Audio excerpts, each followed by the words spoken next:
हम एक और रिक्वेस्ट करेंगे कि जितने भी हमारे रेलवे के छात्र हैं जो कि रिज़ल्ट में जो भी गड़बड़ी हुई है, अगर हम रेलवे को नुकसान पहुंचा रहे हैं तो हमारी प्रॉपर्टी है, कहीं ना कहीं हमारी नुकसान हो रही है। हम समझ सकते हैं कि हम इतने पढ़ाई लिखाई करके हमारे पास रोज़गार नहीं होता, तो ये दुनिया बोलती है कि शिक्षित बनो, लेकिन शिक्षित बन के भी हम अपने आप को कुछ नहीं कर पाते हैं तो हमें गिल्टी फील होती है और हमारा लक्ष्य पूरा नहीं हो पाता है।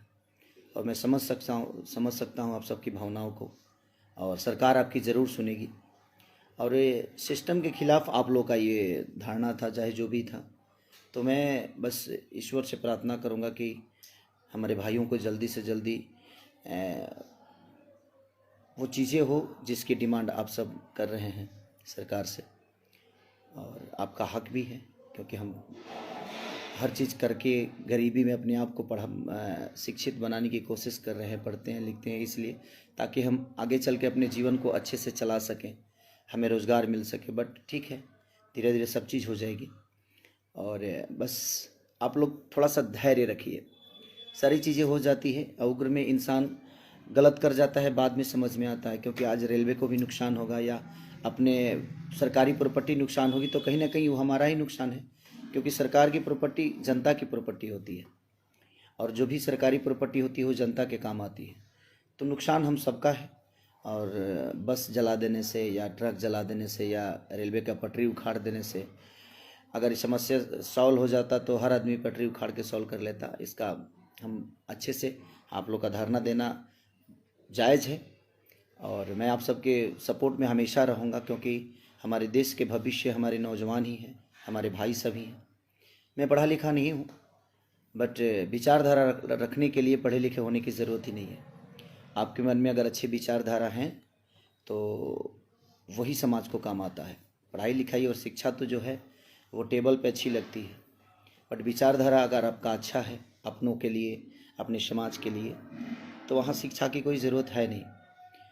बट मैं कोशिश करता हूँ कि हर दुख सुख में आप सबके साथ रहूँ और आप सबके हित के लिए जो भी हो सके, आपकी लड़ाई में मेरा भी एक योगदान रहे।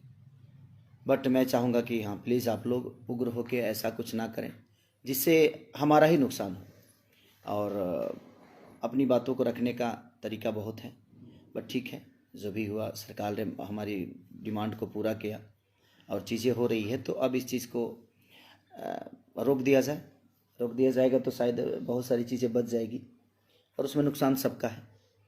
तो थैंक यू सो मच, और आप लोग अपना ख्याल रखिए। सरस्वती पूजा की ढेर सारी शुभकामना आप सबको।